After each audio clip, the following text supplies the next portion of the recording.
பொன்னி யானையும் சிறிய மழைத்துளியும். அமைதியான ஒரு காட்டுல ஒரு குட்டி யானை இருந்தா. அவளோட பேரு பொன்னி. அவ அமைதியானவ, இயற்கை மேல ரொம்ப ஆர்வமுள்ளவ. அப்புறம் நண்பர்களோட விளையாடவும் ரொம்ப விரும்பினா. ஆனா திடீர்னு ஒரு வருஷம் மழை வரவே இல்லை. நதி வறண்டு போயிடுச்சு. பூக்கள்லாம் வாடிடுச்சு. மிருகங்களும் கவலையில இருந்தாங்க. மழை இனிமேல் வராதா அப்படின்னு விலங்குகள் கவலையோட கேட்டாங்க.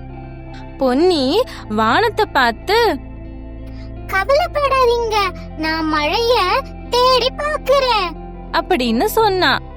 அவளது நண்பர்கள் அவளை பார்த்து சிரிச்சாங்க. மழையை எப்படி தேட முடியும் பொன்னி அப்படின்னு கேட்டாங்க. ஆனா பொன்னிக்கு நிச்சயமா ஏதாவது செய்ய முடியும் அப்படிங்கிற நம்பிக்கை இருந்தது. அவ தன்னோட பைய எடுத்துக்கிட்டு நண்பர்கள் கிட்ட விடை சொல்லிட்டு புறப்பட்டா. அவ ரொம்ப தூரம் நடந்தா. வறண்டு போன ஆறுகள் கடந்து கடைசியா மேகங்கள் தரைய தோடும் உயரமான ஒரு மலைக்கு போனா. திடீர்னு ஒரு மென்மையான குரல் கேட்டது.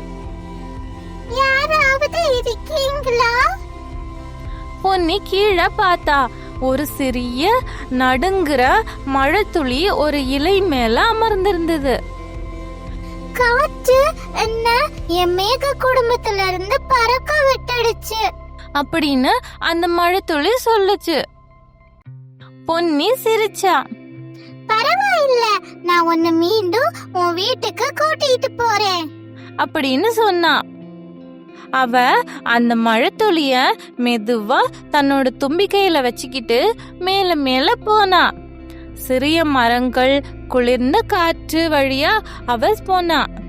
அங்க மலை உச்சியில மேகங்கள் மகிழ்ச்சியோட இருந்தாங்க. நீ எங்க குட்டி துளிய கண்டுபிடிச்சிட்ட அப்படின்னு சொன்னாங்க.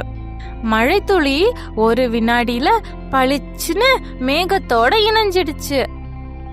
அந்த கணத்திலேயே உஷ் ஒரு மழைத்துளி பொன்னியின் தலையில விழுந்தது.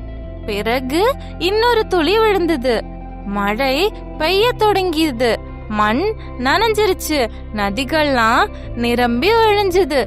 அப்புறம் அவளோட நண்பர்களும் ரொம்ப மகிழ்ச்சியில ஆடுனாங்க. பொன்னி வீடு திரும்பினப்போ காடு ரொம்ப பசுமையா மாறி இருந்தது. நீ மழைய தேடி கொண்டு வந்துட்ட அப்படின்னு நண்பர்கள் ஆரவரிச்சாங்க. பொன்னி சிரிச்சுக்கிட்டே, சில நேரங்கள்ல ஒரு சிறிய துளி கூட பெரிய மாற்றத்தை ஏற்படுத்த முடியும் அப்படின்னு சொன்னா.